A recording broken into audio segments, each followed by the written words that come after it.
Distinguished guests, ladies and gentlemen, the potential opportunities of AI for policy and service delivery are enormous, and we are but scratching the surface. Policymakers' understanding of the potential issues and risks are growing, and summits like this one move us all forward. Citizen awareness and understanding, however, is still very low. And there are some elements of artificial intelligence which are extremely contentious. For example, how do you prevent algorithms that are based on historical data from perpetuating or reinforcing conscious or unconscious bias in decades? When is it acceptable or not acceptable to use deep learning black box models where the logic for decisions can't possibly be explained or understood? So to deepen our understanding of citizen attitudes towards artificial intelligence, BCG conducted a survey of more than 14,000 people across 30 different countries. And the results are highlighted in a discussion paper that we've released at this summit. We asked citizens to tell us how comfortable they were with certain activities or decisions being made by computers rather than humans, what concerns them the most about the use of artificial intelligence in government, and how concerned are they about the impact of AI, particularly on the economy and jobs. And I'd like to share with you some of our preliminary findings. First of all, we found that citizens are generally positive about the government use of AI, but the support varies a lot by use case.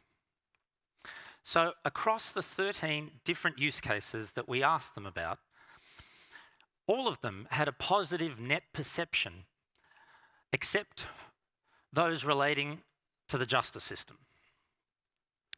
Not surprisingly, there was strong support for less human-intensive and sensitive decisions like traffic optimization and transport planning.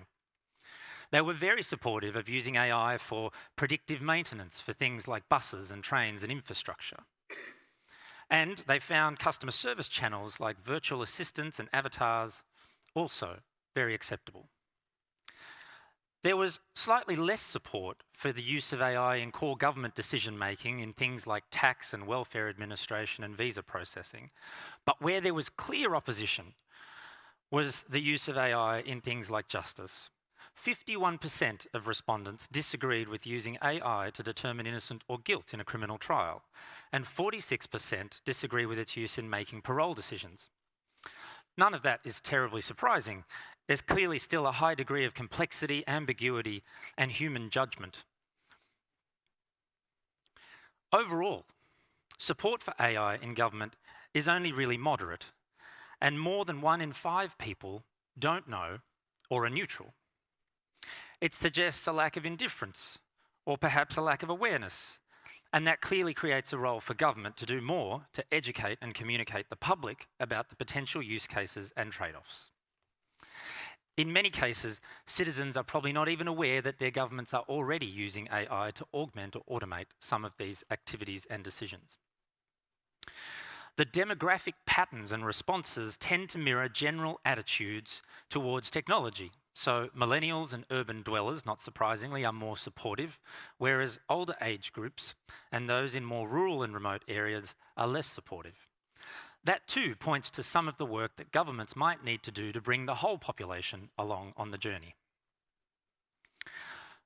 Looking a bit further, we found that the support for government use of AI is moderately correlated with trust and integrity in government. Citizens in India, China, the UAE, and Indonesia, which rank highly in the Edelman Trust Barometer, tend to be most supportive of government applications of AI. Surprisingly, the weakest support was actually in leading digital countries like Sweden, Denmark, and here in Estonia. We had some interesting discussion in our breakout for why that might be the case.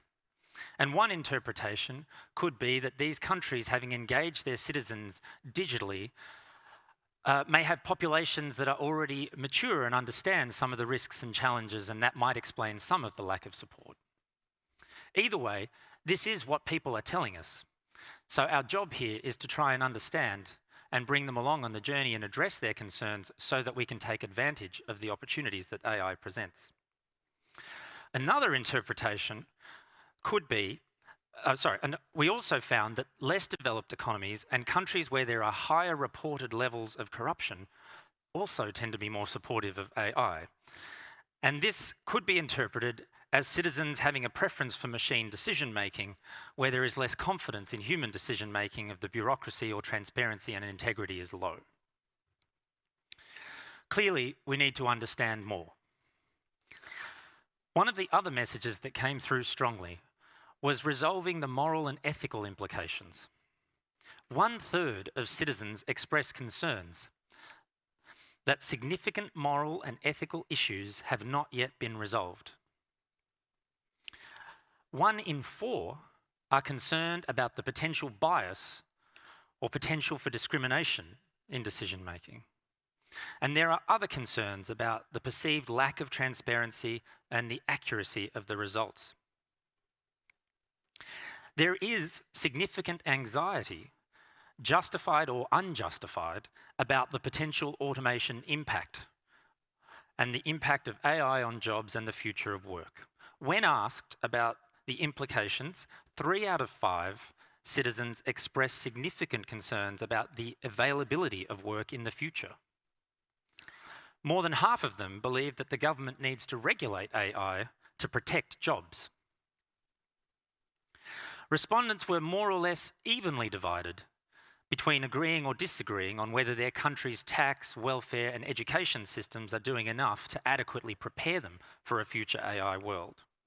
And they were also ambivalent about whether their governments are doing enough to engage or communicate with them about AI. In closing, we think governments should continue to invest in developing the skills and capabilities in the public sector to understand and leverage the potential. 1/4 of citizens are concerned about the capability of the public service to use AI effectively. We think the government needs to support the development of clear frameworks for ethical and acceptable use. And most of all, it needs to engage citizens on the journey, ensure their voice is heard, and to ensure there is legitimacy and support in the community for the use of AI in government.